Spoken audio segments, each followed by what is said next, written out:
इदानीं वेदस्वाध्यायो भविष्यति। अद्य यजुर्वेदस्य चतुर्थोऽध्यायस्य एकोनत्रिंशं मन्त्रस्य स्वाध्यायो भविष्यति। स्वाध्यायमान मन्त्रस्य प्रतिपन्थामपद्महि इत्येतानि प्रथमानि पदानि सन्ति। अब वेद स्वाध्याय होगा। आज यजुर्वेद के चौथे अध्याय के 29वें मंत्र का स्वाध्याय किया जाएगा। स्वाध्याय किए जाने वाले मंत्र के प्रतिपंथा पद्महि ये प्रारंभिक पद हैं। ओम प्रतिपन्थामपद्महि स्वस्तिगामनेहसं येन विश्वाः परिद्विषो वृणक्ति विन्दते वसु। इस मंत्र के ऋषि हैं प्रतिपन्थामित्यस्य वत्स ऋषि। अग्निर्देवता नीचे दार से नुष्टुप छंदः गांधारः स्वरः पुनः स किमर्थं प्रार्थनीय इत्युपदिश्यते। फिर उस परमेश्वर की प्रार्थना किस लिए करनी चाहिए, इस विषय का उपदेश अगले मंत्र में किया है।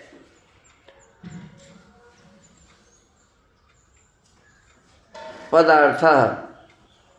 हे जगदीश्वर, आपके अनुग्रह से युक्त पुरुषार्थी होकर हम लोग येन जिस मार्ग से विद्वान मनुष्य विश्वाह सब दिशा शत्रु सेना व दुख देने वाली भोग क्रियाओं को परिविणक्ति सब प्रकार से दूर करता और वसु सुख करने वाले धन को विन्दते प्राप्त होता है, उस अनेहसम हिंसा रहित स्वस्तिगाम सुखपूर्वक जाने योग्य पंथाम मार्ग को प्रत्यपद्म ही प्रत्यक्ष प्राप्त होवे।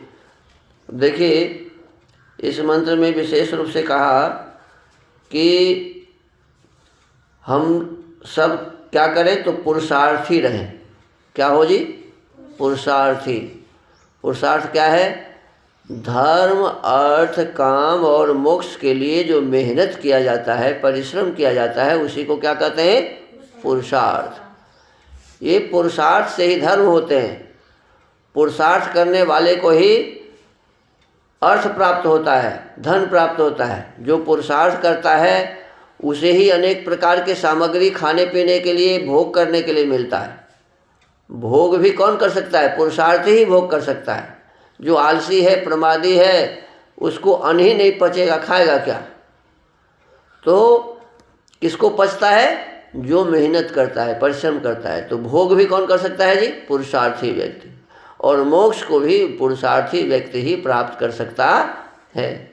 जो मेहनत करना नहीं चाहता, परिश्रम नहीं करना चाहता, सोए रहना चाहता है, आलस्य प्रमाद में रहता है, तो ऐसे व्यक्ति को कभी भी कुछ मिलने वाला नहीं है। तो कहते हैं कि पुरुषार्थी होकर हम लोग कैसे आगे बढ़ें? तो जिस मार्ग से जैसे विद्वान मनुष्य आगे बढ़े हुए हैं, जिस मार्ग से कौन चले? विद्वान लोग चले।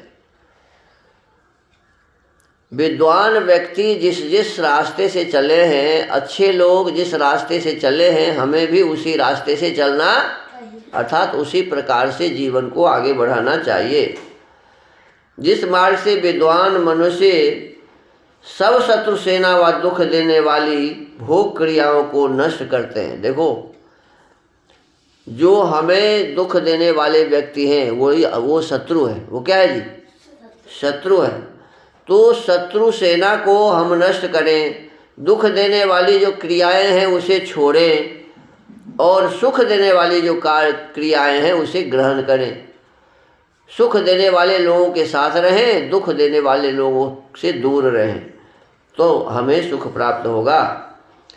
भावार्थ, मनुष्यों को उचित है कि द्वेषादि त्याग, द्वेष, राग, ईर्ष्या, आलस्य, प्रमाद, इन सब को छोड़ देना चाहिए।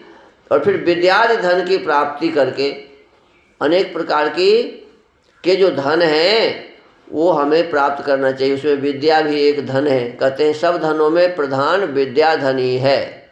विद्या धनम सर्वधनम प्रधानम। संसार में जितने भी धन है उसमें सबसे प्रधान क्या है जी? विद्या।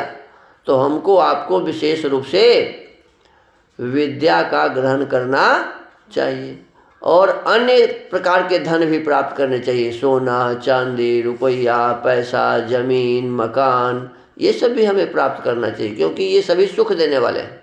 क्या है जी?